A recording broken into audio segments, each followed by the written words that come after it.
Hello everyone. इस video में हम सीखेंगे जर्नल एंट्रीज़ बनाना, क्योंकि अकाउंट्स में जब भी शुरुआत होती है वो जर्नल एंट्रीज से ही होती है कि जो भी कोई ट्रांजैक्शन होता है, जो भी गतिविधि कंपनी में होती है पैसे से संबंधित, मनी से संबंधित, तो उसको हम सबसे पहले जर्नल एंट्रीज़ में ही लिखते हैं। उसके बाद फिर आगे के अकाउंट्स बनाए जाते हैं। तो सबसे पहले हम जर्नल एंट्रीज़ बनाना सीखेंगे। पिछली वीडियो में हमने सीखा था किस चीज़ को हमें डेबिट करना है, किस चीज़ को हमें क्रेडिट करना है, तो उनसे संबंधित ही ये जर्नल एंट्रीज़ बनाई जाएंगी। उनको यूज़ करा जाएगा कि हमें क्या डेबिट करना है, क्या क्रेडिट करना है। अगर डेबिट क्रेडिट का पे ध्यान ना हो तो आप मेरी पिछली वीडियो देख सकते हैं, जो पार्ट 2 वाली वीडियो थी। उसमें बताया गया था कि किस चीज़ को हमें डेबिट साइड में लिखना है, किस चीज़ को हमें क्रेडिट साइड में लिखना है। आज हम जर्नल एंट्रीज़ की बात करते हैं। तो जनरल एंट्रीज़ जो कंपनी में गतिविधियां होती हैं उससे संबंधित होती है। मान लीजिए कंपनी, हम जैसे कोई व्यापार शुरू करना चाहते हैं, यानी कि मिस्टर ए हैं, वो व्यापार शुरू करना चाह रहे हैं। तो उन्होंने शुरू करा, मिस्टर ए हैं, मिस्टर ए स्टार्टेड बिजनेस, उन्होंने अपना व्यापार बिजनेस शुरू करा। तो बिजनेस शुरू करेंगे तो सबसे पहले उन्हें अपनी पूंजी लगानी पड़ेगी, कुछ पैसा लगाना पड़ेगा। तो started business with capital rupees 1 lakh रुपए से उन्होंने अपना बिजनेस शुरू करा। तो जाहिर सी बात है कि वो 1 लाख रुपए व्यापार में लेकर आए। फिर जब 1 लाख रुपए लेकर आए तो उन्होंने अब उस 1 लाख को खर्च भी करना है, बिजनेस शुरू करना है। तो उन्होंने ज़मीन खरीदी, कुछ परचेज लैंड रुपीज़ 10,000, 10,000 रुपये की उन्होंने ज़मीन खरीदी। इसके साथ उन्होंने परचेज करा, परचेज फर्नीचर, व्यापार में फर्नीचर, कुर्सी मेज की ज़रूरत पड़ेगी, तो रुपीज़ 2,000 रुपीज़ का उन्होंने फर्नीचर खरीदा। फर्नीचर खरीद लिया तो उन्होंने अपना बिजनेस शुरू करा और कुछ सामान खरीदने बेचने का उनका काम था। तो उन्होंने पहले माल खरीदेंगे, यानी कि सामान खरीदेंगे, प्रोडक्ट खरीदेंगे और उसके बाद उसको बेच देंगे। तो उन्होंने कुछ सामान खरीदा, परचेज गुड्स रुपीज़ 5,000, 5,000 रुपये का उन्होंने सामान खरीदा। और पेड, जब सामान लेकर आए तो पेड करा, पेड कैरेज, कैरेज मतलब किराया भाड़ा दिया उन्होंने, रुपीज़ 100, 100 रुपये का रिक्शे का भाड़ा दिया, या जिस चीज़ से भी वो सामान लेकर आए वो 100 रुपये का उन्होंने भाड़ा दे दिया। सामान जब इनके पास आ गया तो उन्होंने इसको बेचना चालू करा। सोल्ड गुड्स, गुड्स बेच दिए उन्होंने, गुड्स बेच दिए रुपीज़ 3,000 के, 3,000 का उनका सामान बिक गया। सामान बिक गया। फिर कुछ सामान उन्होंने बेचा, sold goods to mister Z, 1,000 रुपये का सामान उन्होंने मिस्टर जेड को बेचा। फिर सामान की और ज़रूरत पड़ी तो उन्होंने कुछ और सामान खरीद के रखा अपनी दुकान में। Purchase goods rupees 4,000 from mister Y, mister Y से उन्होंने कुछ और सामान खरीदा, क्योंकि बेचने के लिए सामान चाहिए। तो मिस्टर वाई से ये सामान खरीदा इन्होंने 4,000 रुपये का। कुछ बिजली का बिल हो गया था तो उन्होंने बिजली का बिल दिया, पेड इलेक्ट्रिसिटी बिल रुपीज़ 200। एक उन्होंने दुकान ले रखी थी, उस दुकान का किराया देना था उनको, तो पेड रेंट, रेंट मतलब किराया दिया, रुपीज़ 300, 300 रुपये का उन्होंने किराया दे दिया। फिर कुछ दिनों बाद इन्होंने, देखिए ऊपर 8वें पॉइंट में लिखा है कि sold goods to mister Z से इन्होंने सामान खरीदा था 1,000 रुपये का, बेचा इनको, सोल्ड करा, बेचा सामान इन्होंने 1,000 रुपये का। अब मिस्टर जेड ने इनको पेमेंट कर दिया, मिस्टर जेड पेड रुपीज़ 900। इन फुल सेटलमेंट, पूरा सेटलमेंट कर दिया, लेकिन कितने रुपए दिए? 900 रुपये दिए। इसके बाद इन्होंने कुछ बैंक में खाता खुलवाया और बैंक में कुछ पैसे जमा करे। पेड ₹1000, पेड कह लीजिए, डिपॉजिट कह लीजिए, ₹1000 इन बैंक, पेड करे या डिपॉजिट करे, रुपीज़ जमा कर दिए बैंक में 1000 रुपये। फिर इन्होंने सामान मिस्टर वाई से 4000 रुपये का सामान खरीदा था, तो उनको इन्होंने भी पेमेंट कर दिया। Paid ₹3800 to mister Y in full settlement, पूरा सेटलमेंट कर दिया, फुल सेटलमेंट हिसाब किताब बराबर कर दिया। एक एंट्री और लिख लेते हैं, ट्रांजैक्शन करा उन्होंने। इनको बैंक से, बैंक में जब पैसे जमा करे तो इनको ब्याज मिला, received interest from bank, bank से ब्याज मिला इनको ₹50 रुपये का बैंक से इनको ब्याज मिला। तो ये जो ट्रांजैक्शंस इन्होंने, इनकी जो पूरे बिजनेस में इन्होंने ये गतिविधियाँ करी, मान लीजिए ये 1 हफ्ते की गतिविधियाँ हैं या 1 महीने की गतिविधियाँ हैं, इनको हमें लिखना किस में है? इनको जर्नल एंट्रीज़ में बनाना है कि इनको हम किस तरह से जर्नल एंट्रीज़ में लिखेंगे। तो जो जर्नल एंट्रीज़ का फॉर्मेट होता है वो देखिए इस तरीके से होता है। जनरल एंट्रीज़ का फॉर्मेट होता है, जनरल एंट्रीज लिख दी, तारीख या सीरियल नंबर, तारीख पता है तो तारीख लिख देंगे, नहीं तो 1 2 3 सीरियल नंबर लिख देते हैं। पर्टिकुलर्स, जो भी पर्टिकुलर बातें हो रही हैं वो यहाँ लिखेंगे। अमाउंट लिखेंगे, एक डेबिट साइड का और एक क्रेडिट साइड का, एक अमाउंट डेबिट में, एक अमाउंट क्रेडिट में जितने, और एक लेजर फोलियो होता है, जब हम इसके बाद का अकाउंट बनाते हैं तो उसका नंबर यहाँ पर डाल देते हैं कि किस पेज नंबर पे ये है। अभी इसका कोई मतलब यहाँ पर नहीं है। तो अब हमें तारीख देखनी है या सीरियल नंबर देखना है, पर्टिकुलर्स देखने हैं और दोनों का अमाउंट लिखना है। तो देखिए पहला प्रश्न हमारा क्या है, पहला एक एक सब पॉइंट देखते जाएंगे हम। देखिए मिस्टर ए ने बिजनेस शुरू करा और उन्होंने 1 लाख रुपए बिजनेस में लगाए। अब फिर देखिए डेबिट क्रेडिट, मैंने बताया था कि 2 बातें ध्यान में रखनी है, एक चीज़ को डेबिट करना है, एक चीज़ को हमें क्रेडिट करना है। तो पहला पॉइंट है, अब कैसे एंट्री बनाएंगे? देखिए यहाँ पे 2 बातें हैं, बिजनेस स्टार्ट करा तो एक तो कैश आया ये ₹1 लाख कैश, और एक आइटम है कैपिटल। 2 बातें हैं यहाँ पर जिनका लेन देन हो रहा है। तो देखेंगे तो बिजनेस जब शुरू करा नगद से, कैश से, तो कैश उनके पास आया। मैंने पिछली वीडियो में बताया था कि आने वाले को हम डेबिट करते हैं, डेबिट साइड में लिखते हैं। तो कैसे लिखेंगे? देखिए तरीका देख लें लिखने का। देखिए कैश आया बिजनेस में तो कैश अकाउंट, ये अकाउंट का साइन होता है, इस तरह से लिख देते हैं AC। कैश अकाउंट को हम क्या कर रहे हैं? डेबिट कर रहे हैं, DR कहते हैं डेबिट को शॉर्ट में। और क्रेडिट करते हैं दूसरे, यानी कि कैपिटल, जो कैपिटल पूंजी लगी है, ये दायित्व हो गया कंपनी का कि कंपनी ने इतने रुपए 1 लाख रुपए लिए, तो कैपिटल को हम ये पर्सनल अकाउंट की तरह ट्रीट करते हैं, तो कैपिटल को हम क्रेडिट साइड में लिखेंगे। तो देखिए किस तरह से लिखते हैं, टू कैपिटल, जो क्रेडिट वाली लाइन होती है वो नीचे लिखी जाती है, टू कैपिटल अकाउंट। यहाँ पे फिर क्रेडिट लिखने की ज़रूरत नहीं है, ये वैसे ही हम समझ जाते हैं कि ऊपर की लाइन डेबिट है तो नीचे की लाइन क्रेडिट होगी। कितने लाख रुपए की बात है? 1 लाख रुपए। तो डेबिट साइड पर हमने 1 लाख रुपए लिखा और इस वाली लाइन में इस तरफ क्रेडिट साइड में भी 1 लाख रुपए लिख लिया। तो दोनों बराबर हो जाते हैं, डेबिट साइड भी और क्रेडिट साइड भी।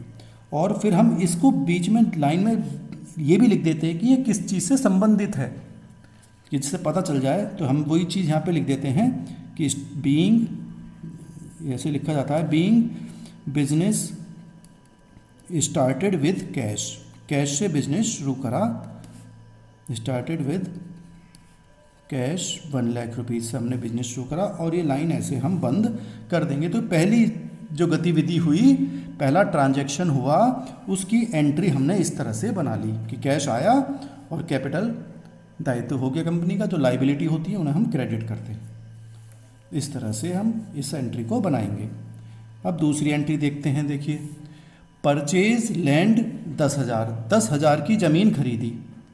अब 10, फिर 2 ही चीज़ देखनी है क्या चीज़ आ रही है, क्या चीज़ आ रही है। तो देखिए ज़मीन खरीद रहे हैं तो एक तो लैंड की बात हो गई, ज़मीन आई, और कैश हमारे पास से चला गया, कैश हमारे पास से चला गया। तो दो बातें हो गई, ज़मीन आ रही है और कैश जा रहा है। तो आने वाले को हम डेबिट करेंगे। तो देखिए लैंड अकाउंट जो है उसे हम डेबिट साइड में लिखेंगे, और टू क्या चीज़ चली गई हमारे पास से, नगद, कैश चला गया, तो ये कैश अकाउंट को हम क्रेडिट साइड में लिखेंगे। और इसके बारे में भी लिख देंगे, बीइंग लैंड परचेज्ड, शॉर्ट में लिख देते हैं जिससे ये पता लगे कि किस चीज़ से किस चीज़ की एंट्री बना रहे हैं, बीइंग लैंड परचेज। इसे हम क्या कहते हैं ना, नरेशन कहते हैं, अंग्रेजी में क्या कहते हैं, नरेशन। ये नरेशन कही जाती हैं कि हमने इसके बारे में लिख दिया कि एंट्री किससे संबंधित है। हमने 10,000 रुपये की ज़मीन खरीदी तो यहाँ पे डेबिट साइड के आगे 10,000 रुपये और क्रेडिट साइड के आगे 10,000 रुपये, और ये लाइन हमने यहाँ से बंद कर दी। ठीक है। तीसरी एंट्री देखिए, तीसरी एंट्री है परचेज फर्नीचर ₹2000। अब हमने फर्नीचर खरीदा, तो देखिए फिर दो ही बातें, फर्नीचर और कैश। तो फर्नीचर खरीदा, परचेज का मतलब खरीदा, तो फर्नीचर आया और नगद चला गया। तो जैसे ज़मीन खरीदी कैश चला गया, ऐसे ही फर्नीचर खरीदा और रुपए चले गए, तो फिर वैसी एंट्री बन जाएगी। देखिए तीसरी एंट्री, फर्नीचर डेबिट होगा क्योंकि वो आया, फर्नीचर अकाउंट को हम डेबिट साइड में लिखेंगे, और कैश हमारा चला गया टू कैश अकाउंट, ऐसे लिख दिया। और फिर इसके बारे में लिख देंगे कि बीइंग फर्नीचर परचेज्ड, शॉर्ट में लिख देते हैं जिससे कि पता रहे कि किससे संबंधित ये एंट्री है। हमने खरीदा था 2,000 रुपये का फर्नीचर खरीदा, तो 2,000 रुपये देखें आप, इसके आगे लिख दिए जाएंगे, क्रेडिट साइड में नीचे लिख दिया, ऑनलाइन बंद कर दी गई। अब चौथा पॉइंट, चौथा पॉइंट देखें। अब हमने गुड्स खरीदे हैं, परचेज गुड्स, 5,000 रुपये का सामान खरीदा। सामान क्यों खरीदा, क्योंकि हमें वो खरीदने बेचने का हमारा व्यापार है, तो हम इस सामान को खरीदेंगे और उसमें लाभ जोड़कर, हम प्रॉफिट जोड़कर हम बेच देते हैं। लाभ हानि का गणना हम जब स्टेटमेंट बनाते हैं प्रॉफिट और लॉस का तब निकालते हैं, लेकिन अभी हमें ये देखना है कि हमने सामान खरीदा है गुड्स 5। तो देखिए अब दो बातें फिर यहाँ पर हैं, गुड्स आए और नगद हमारा चला गया। तो परचेज गुड्स, गुड्स आए, तो गुड्स आएंगे, गुड्स आने वाले को हम डेबिट करते हैं, लेकिन यहाँ पर हम गुड्स ना लिखकर हम परचेजेस वर्ड यूज़ करते हैं। परचेजेस मतलब कि पूरे साल भर में हमने कितनी खरीदारी करी है। परचेजेस अकाउंट डेबिट करेंगे और नगद चला गया हमारा टू कैश अकाउंट। हम नगद कितना गया हमारा, 5,000 रुपये का हमने ये सामान खरीदा था, परचेज गुड्स 5,000 रुपये। तो 5,000 रुपये देखिए हम यहाँ पर लिख लेंगे। तो परचेजेस नाम देते हैं गुड्स को हम यहाँ पे, और कैश हमारे पास से चला गया, इसको भी शॉर्ट में लिख लेंगे, बीइंग गुड्स परचेज्ड, ब्रैकेट में लिख दिया, लाइन बंद हो गई। फिर पांचवा पॉइंट, पांचवा देखिए, जब सामान लाए तो कैरिज दिया इन्होंने। कैरिज मतलब खर्चा हो गया भाई, जब रिक्शे भाड़े का किराया दिया तो कैरिज हमारा खर्चा हो गया और रुपए हमारे चले गए। तो देखिए अब दो बातें आ गई, खर्चे और पैसा चला गया। तो देखिए मैंने पिछली वीडियो में आपको बताया था कि जो खर्चा होता है उसे हम डेबिट करते हैं। तो कैरिज अकाउंट को हम डेबिट करेंगे, कैरिज अकाउंट डेबिट टू, और नगद चला गया, कैश चला गया, तो उसको हम क्रेडिट कर देंगे। तो ये हो गया हमारा कितने रुपए का, देखिए 100 रुपये का था, तो 100 रुपये हम इस एंट्री में यहाँ पर लिख देंगे डेबिट में, और नीचे लाइन में क्रेडिट में, और शॉर्ट में लिख देंगे बीइंग कैरिज पेड। कैरिज पे करा हमने, किराया भाड़ा दिया हमने सामान लाने के लिए, और लाइन बंद हो गई। ठीक है। अगला पॉइंट आएगा, इसमें छठा पॉइंट छूट गया है, सातवां पॉइंट आ गया है, तो चलो सातवां पॉइंट हम लिख लेते हैं। देखिए सातवें पॉइंट में क्या करा इन्होंने, सामान बेच दिया, सोल्ड गुड्स ₹3,000, 3,000 का इन्होंने सामान बेचा। फिर देखिए दो बातें, गुड्स सोल्ड हो गए, चले गए, और 3,000 रुपये हमारे पास आएंगे। जब हम बिक्री कर रहे हैं तो हमारे पास पैसा आता है, तो जब पैसा आएगा तो फिर समझने की बात है कि पैसा आ रहा है तो आने वाले को हम डेबिट करते हैं। तो कैश अकाउंट हमने डेबिट कर दिया टू, अब गुड्स चले गए, जाने का मतलब हो गया सामान बेच दिया, तो उसे हम बिक्री कहते हैं। जब खरीदते हैं तो हम खरीदारी कर रहे हैं, परचेजेस कहते हैं, और जो बिक्री करते हैं उसे हम कहते हैं सेल्स। सेल कर दी हमने टू सेल्स अकाउंट। तो यहाँ पे जब बिक्री करते हैं तो उसे हम सेल्स नाम देते हैं, और जब खरीदते हैं सामान तो उसे हम परचेजेस नाम देते हैं। और फिर इसके बारे में भी लिख देंगे, बीइंग गुड्स सोल्ड, और लाइन बंद हो गई। अब कितने का खरीदा था, बेचा हमने सामान 3000 रुपये का, तो 3000 रुपये यहाँ पे हम यहाँ पे लिख देंगे 3000 रुपीज़। अगला point, sold goods to mister Z. अब देखिए दोनों में क्या फ़र्क है। पिछली वाली एंट्री बहुत समझने की बात है यहाँ पर, सोल्ड गुड्स रुपीज़ 3000 का सामान बेचा, और अगली लाइन में लिख रहा है sold goods to mister Z को बेचे 1000 रुपये का सामान।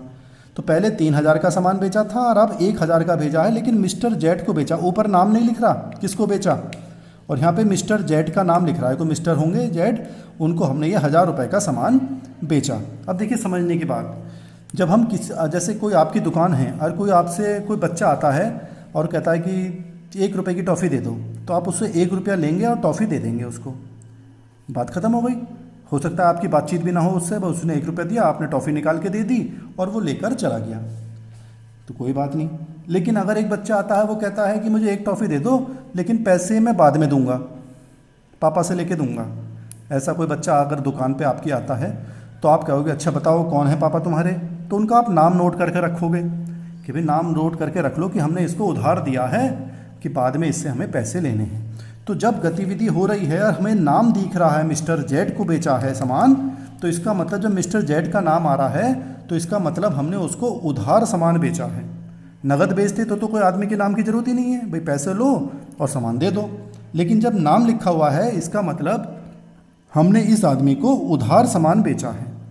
उधार सामान बेचा है तो मिस्टर जेड को बेचा। अब मिस्टर जेड, अब देखिए फिर यहाँ पे 2 बातें, क्योंकि हमें डेबिट और क्रेडिट करना है तो 2 बातें हो गई। देखिए एक तो मिस्टर जेड को उधार बेचा, कैश नहीं आया, नगद नहीं आया, मिस्टर जेड, और दूसरा हमारा ही गुड्स चले गए। गुड्स चले गए और प्राप्तकर्ता कौन है, प्राप्तकर्ता यानी कि रिसीवर मिस्टर जेड, 1000 रुपये का इनको सामान। तो जो प्राप्तकर्ता होता है उसको हम डेबिट करते हैं। तो अब यहाँ पर हम एंट्री क्या बनाएंगे, प्राप्तकर्ता को डेबिट करेंगे, मिस्टर जेड अकाउंट डेबिट, और हमारे पास से गुड्स चले गए, सामान चला गया, बिक्री को हम क्या कहते हैं यहाँ पे, सेल्स अकाउंट, सेल्स कहते हैं इसको।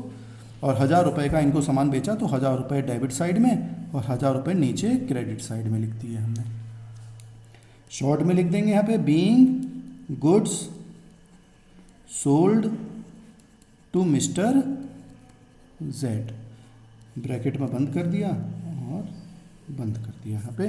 तो मिस्टर, देखिए दोनों में समझने की बात है, दोनों एक ही बातें हैं। यहाँ पर भी सेल्स हो गया, सामान बेच दिया, यहाँ पे भी सेल्स हो गया, लेकिन यहाँ पे नगद बेचा तो हमने कैश लिख दिया। यहाँ पर मिस्टर जेड को बेचा, उधार बेचा, इसका मतलब जब नाम है तो हमने मिस्टर जेड का नाम लिख दिया। कैश तो आया ही नहीं यहाँ पे अभी, जब कैश मिलेगा तब हम कैश की एंट्री बना देंगे। अगला पॉइंट, 9वां पॉइंट देखें आप। अब गुड्स खरीदे हमने 4000 के फ्रॉम मिस्टर वाई, वाई से खरीदे। देखिए फिर वही वाली बात आ गई, जब नाम लिख दिया मिस्टर वाई तो इसका मतलब मिस्टर वाई से हमने उधार में खरीदा है। तो यहाँ पर देखिए नगद तो आया ही नहीं, 4000 का सामान खरीदा मिस्टर वाई से, और दूसरी बात हो गई गुड्स हमारे आए, गुड्स हमारे आए। तो आने वाले को हम डेबिट करते हैं और जो दे रहा है हमें उसे हम क्या करते हैं, क्रेडिट लिखेंगे मिस्टर वाई को। 4000 का सामान है तो देखिए हमारे पास सामान आता है, गुड्स आते हैं, तो मैंने क्या बताया था अभी, पीछे भी हमने करा था अभी, परचेजेज नाम देते हैं, purchases account debit to mister, mister कौन है, वाई, तो मिस्टर वाई अकाउंट हो गई। 4000 रुपये हमने यहाँ पर लिख दिए।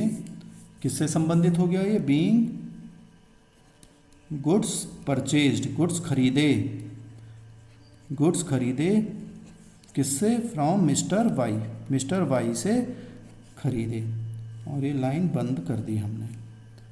तो देखिए समझ लें आप, अगर नगद खरीदते बेचते हैं तो कैश लिखेंगे, कैश आएगा या कैश जाएगा।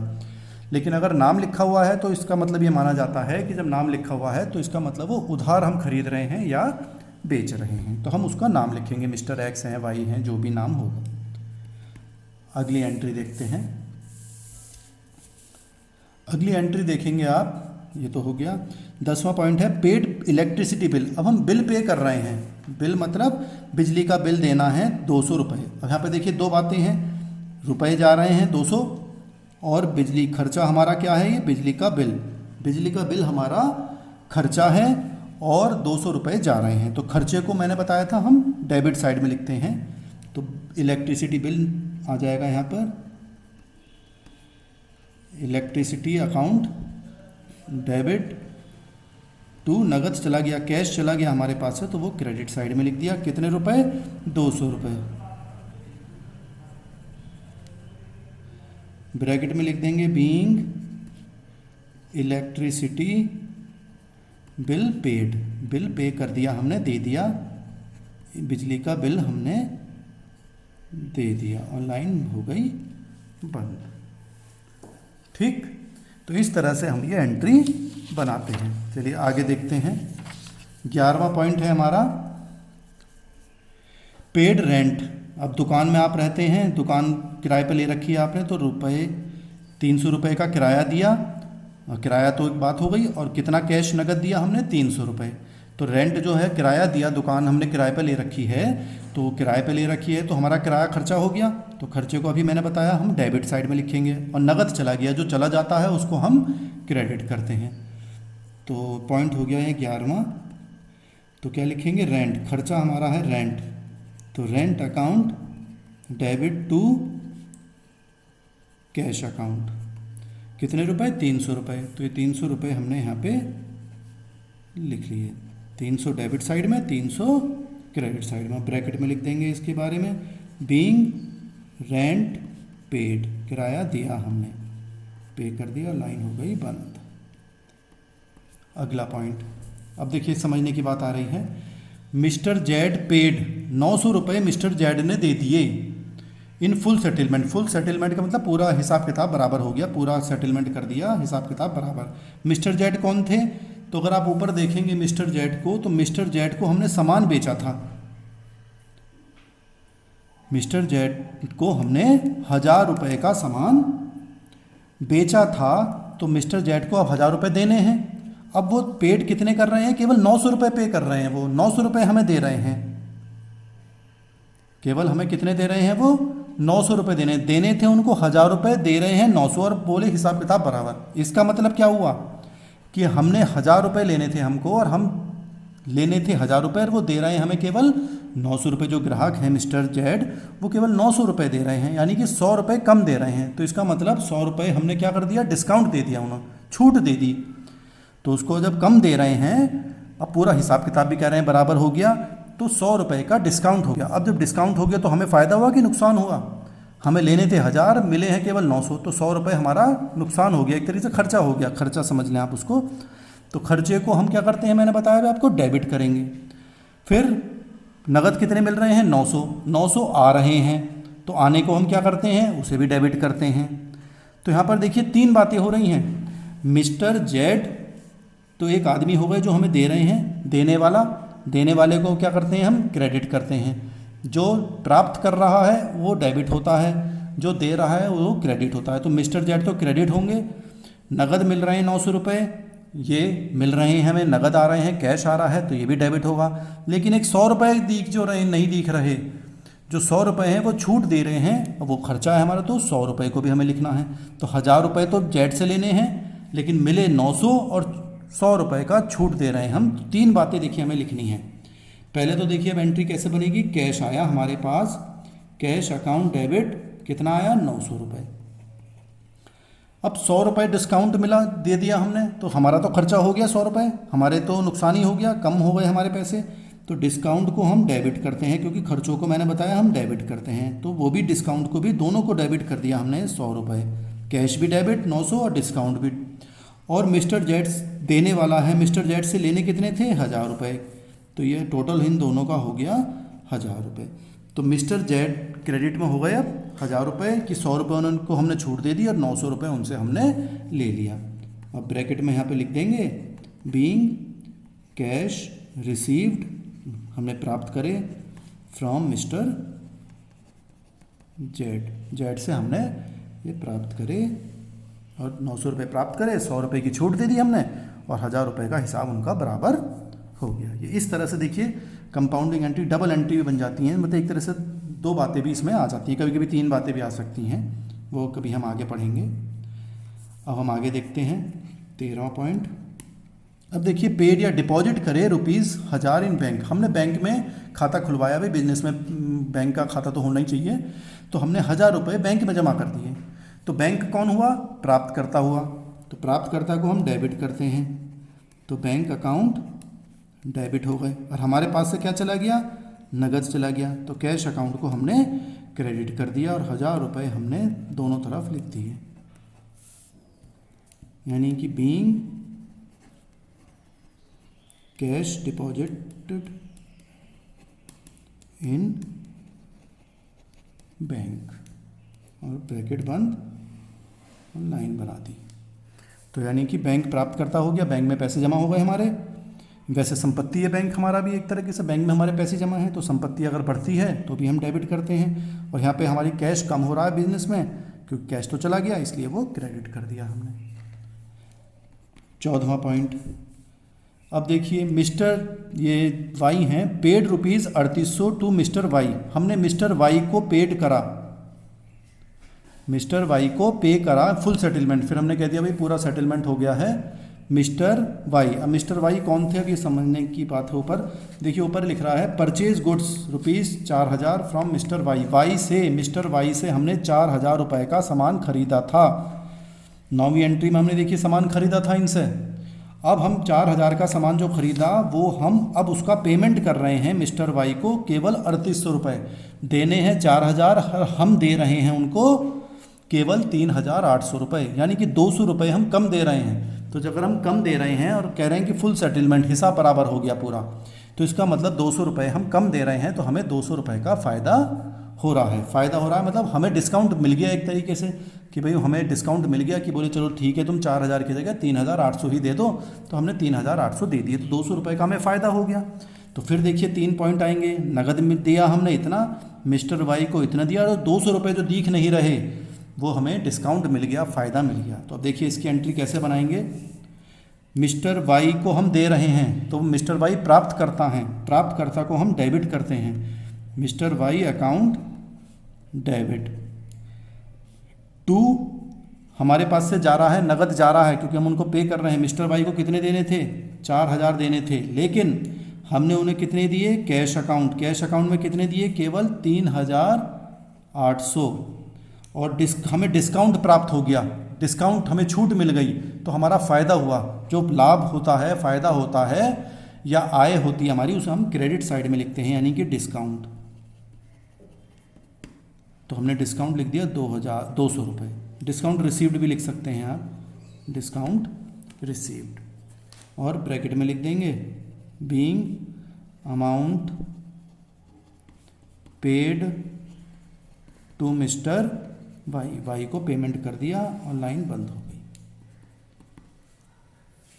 एक एंट्री और बची है, रिसीव्ड। देखें, रिसीव्ड इंटरेस्ट फ्रॉम बैंक। जो बैंक में हमने पैसे जमा करे थे तो हमें बैंक से ब्याज मिला। तो देखिए बैंक से 50 रुपये बैंक में बढ़ गए, जो 1000 रुपये पहले हमने जमा करे थे, अब हम 50 रुपये उसमें बढ़ गए।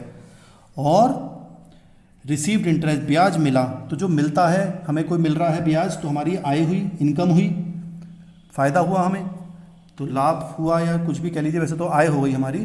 तो आय जो होती है, हमें इनकम होती है, उसे हम क्रेडिट साइड में लिखते हैं। और बैंक हमारी संपत्ति है, वो बढ़ गई, तो बैंक को हम क्या करेंगे? अब देखिए डेबिट साइड में लिखेंगे, bank account debit to interest account.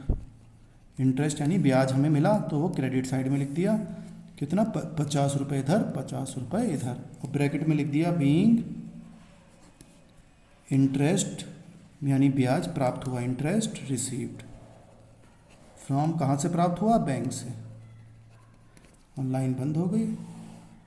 तो आपने देखा किस तरह से हमने एंट्री बनाई है। इसकी आप प्रैक्टिस करिएगा, जिससे कि आपको और आसानी से समझ में आ जाए। उसके बाद फिर हम और क्वेश्चंस देखेंगे। इसमें अगर आपको कोई परेशानी लगे तो आप कमेंट बॉक्स में लिख सकते हैं या मुझसे फ़ोन पर पूछ सकते हैं, तो मैं आपके आंसर्स का जवाब दूंगा। कोई भी परेशानी आपकी है तो आप बता सकते हैं। इसको आप प्रैक्टिस करिएगा, उसके बाद फिर हम आगे और पढ़ेंगे। धन्यवाद।